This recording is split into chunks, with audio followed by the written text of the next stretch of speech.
ரஜினிகாந்தின் Jailer 2 படத்துல நடிகர் சந்தானம் நடிக்கிறதா ஒரு தகவல் காட்டுத்தீயா பரவிட்டு வருது.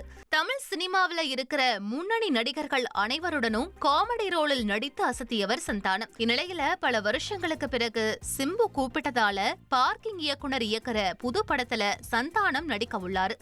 இந்நிலையில ரசிகர்களை குஷிப்படுத்துற மாதிரி ஜெயிலர் 2 படத்துல சந்தானம் காமெடி நடிக்க உள்ளதாக தகவல் வெளியாகி இருக்கு.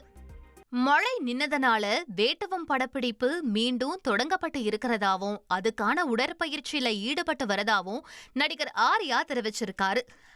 ரஞ்சித் இயக்கத்துல அறிவியல் புனைக்கதை படமா உருவாகி வருது. இந்நிலையில படம் குறித்த அப்டேட்டை வெளியிட்டிருக்காரு ஆர்யா.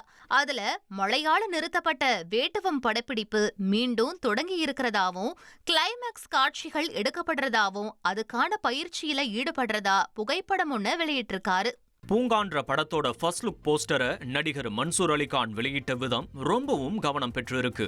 எப்பவுமே ஏதாவது வித்தியாசமா செய்யற நடிகர் மன்சூர் அலிகான் KB தனசேகர் இயக்கத்துல புதுமுகங்கள் நடிக்கிற பூங்கா படத்தோட ஃபர்ஸ்ட் லுக் போஸ்டரை உடற்பயிற்சி செய்து கொண்டே வெளியிட்ட வீடியோ இணையத்துல பரவிட்டு வருது.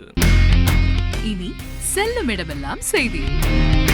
தந்தி டிவியின் வாட்ஸ்அப் சேனலை ஃபாலோ பண்ணினா செல்ல இருக்கும் இடமெல்லாம் செய்தி.